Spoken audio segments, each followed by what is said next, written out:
Welcome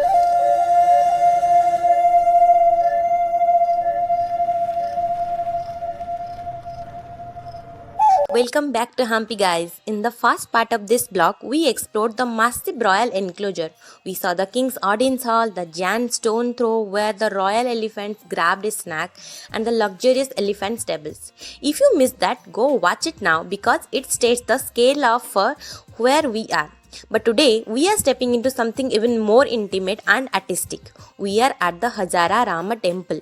And honestly, you picked the perfect time to watch this because right now the Hampi Utsav 2026 is officially happening. The whole city is draped in lights, there is music in every corner, and the energy is just next level. If you have ever wanted to see Hampi at its peak, this is the time to visit.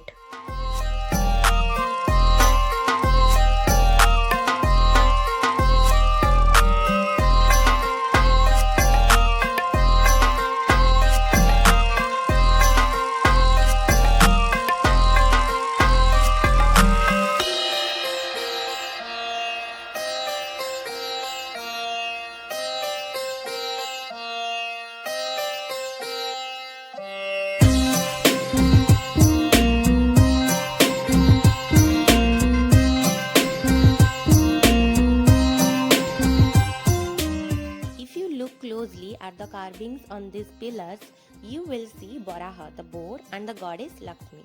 In those days, they weren't just icons, they were symbols of the king's power and his responsibility to protect the land.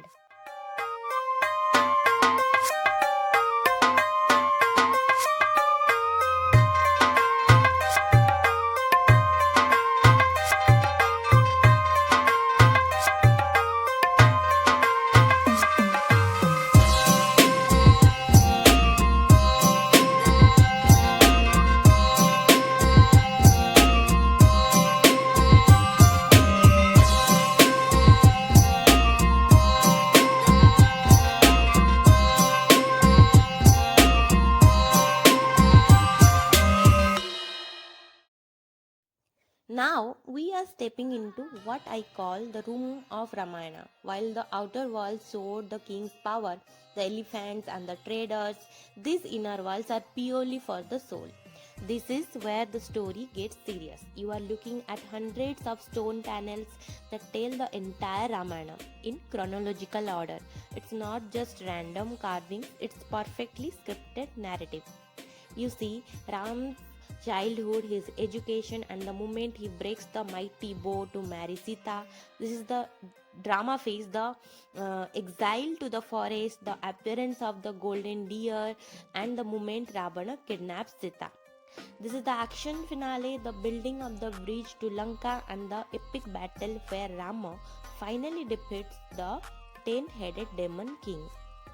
So look at the monkeys carved here. Some of them look like they having a full blown conversation. It's like the 15th century artist wanted to make sure the royal family didn't get bored while praying. They added so much expression that you don't even need a guide to tell you what's happening.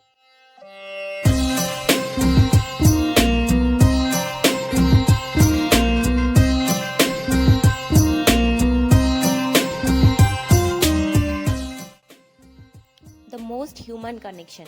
Look at the dancing women and musicians on the outer walls. They aren't just statues, they are captured in mid motion. You can almost hear the bells on their ankles. Even though the empire fell in 1565, the classical Indian dances we see today like Bharatanatyam or Kuchipudi still use the exact same poses carved on these walls. When you watch a dance performance in India today, you are literally watching these stones come to life. The king might be gone, but his playlist is still running 500 years later.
devotion of the temple to the high security luxury of the Zenana Enclosure and its serene Jal Mahal.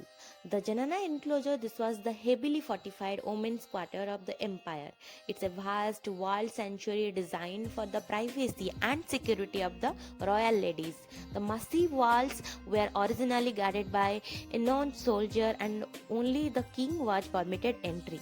And the Jal Mahal, located on the eastern side of the enclosure, is decorated stone platform set within a shallow pool. It was used as a summer retreat for the queen to cool off and enjoy recreational activities. You will notice three surviving two-storied towers in the corners.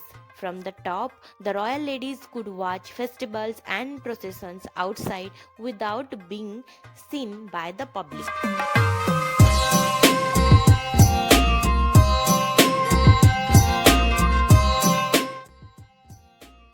Think of this as the 15th century version of a private pool lounge. Back then they didn't have AC, so they built this beautiful platform right in the middle of a pool. The queen would sit here to escape the Hampi heat with water all around her to keep the air cool. It was the ultimate chill zone.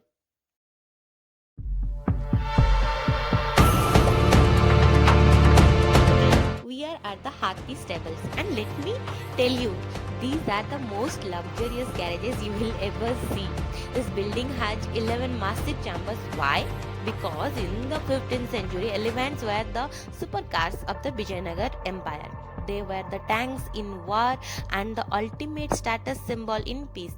Each of these rooms held two royal elephants. Look at the roofs.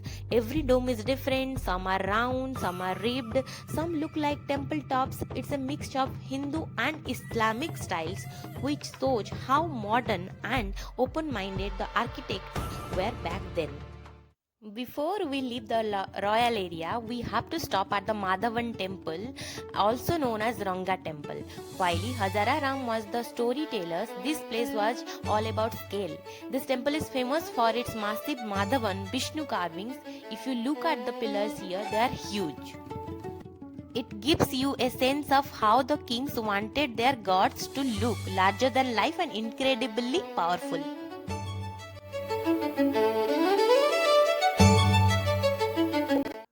Hampi Bazaar is much more than a typical tourist market. It is a living piece of history where you can find items that are unique to this specific region of Karnataka. So now let's go shopping in the 21st century. Hampi Bazaar. 500 years ago, this was the diamond capital of the world, but today the treasures are a little different. First, look at these colors. These are the Lambian crafts. It's just embroidery. It's a tribal art form. And tips that don't just buy the first thing you see. Walk to the far end near the monolithic bull. You will often find artisans working on their craft right there on the pavement.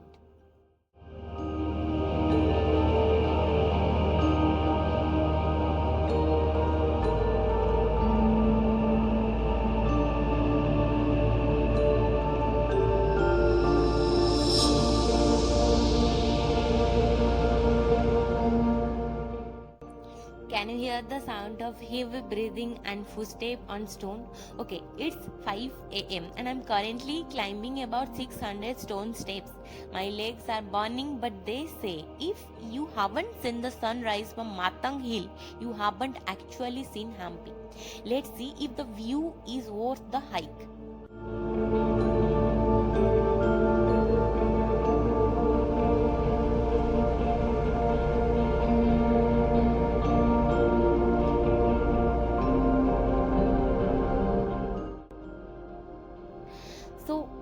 Okay, and wow, just look at the mesmerizing, doesn't even cover it. This is the highest spot in Hampi. From here, you get a 360-degree God's eye view of the entire empire. You can see the Tungabhadra river smacking through the rocks, and every temple we explored yesterday looks like a tiny toy from off here. According to the Ramayana, this is where the sage Matanga lived, and it was the only place on earth where the monkey king Bali couldn't step. It's literally a no-fly zone for ancient legends. The way the sun hits these millions of golden boulders, it looks like a giant just poured a bag of marbles over the earth. In a world where we are always staring at screens, standing here feels like a hitting the reset button. There is no noise, just the sound of wind and the fast bell ringing from the Birupsa temple below. It's a 15th century masterpiece painted by the sun every single morning. We have just come down from the silence of Matang Hill and now we are at the entrance of the oldest active temple in India. This is the Birupsa temple. While the rest of Hampi fell in 1565, this place never stopped. It's dedicated to Lord Shiva, known here as Birupsa, and his consort Pampa Devi. Look at this massive Gopuram. It's not just a tower, it's a mathematical masterpiece. Architects in 2026 still marvel at how they used fractal patterns here. The same shapes you see in snowflakes, repeating smaller and smaller as the tower reaches the sky. Step inside the Ranga Mandap built by the legendary King Krishnadevaraya in 1510 to celebrate his coronation. Look up. Those paintings aren't just art, they are 500-year-old stories. You can see the marriage of Shiva and Parvati and even the 10 avatars of Vishnu, all painted with natural dyes that have survived centuries of Hampi heat. Now, for the part that will blow your mind, in this tiny dark room, there is a small hole in the wall. If you stand here, you will see an inverted shadow of that massive 50-meter tower projected perfectly onto the wall. It's a natural pinhole camera effect designed 600 years before modern optics. It's like the architects wanted to prove that even their shadows could defy logic. The vibe here today is electric. You have pilgrims chanting, the smell of incense, and if you are lucky, you will meet Lakshmi, the temple elephant, who might just give you a blessing. Unlike the quiet ruins we saw yesterday, this is Hampi's living, breathing heart.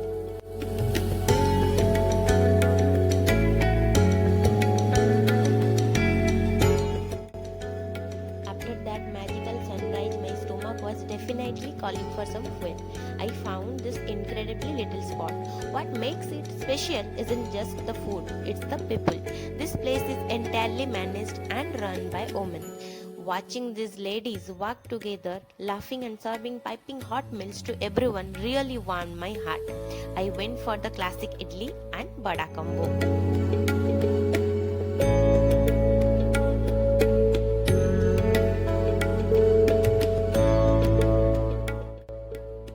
After that busy morning, I stumbled upon this quiet sanctuary, the photo exhibition. It's tucked away in the bazaar, and honestly, if you are a history lover, this is like finding a secret doorway to the past. What's fascinating here is that you can see Hampi exactly as it looked 170 years ago. These aren't just modern shots, they have rare photographs taken by Alexander Greenlaw in 1856. He was one of the first people to ever photograph these ruins. It's one thing to see the ruins today, but seeing them in these old black and white frames makes you realize how much the earth has reclaimed the city.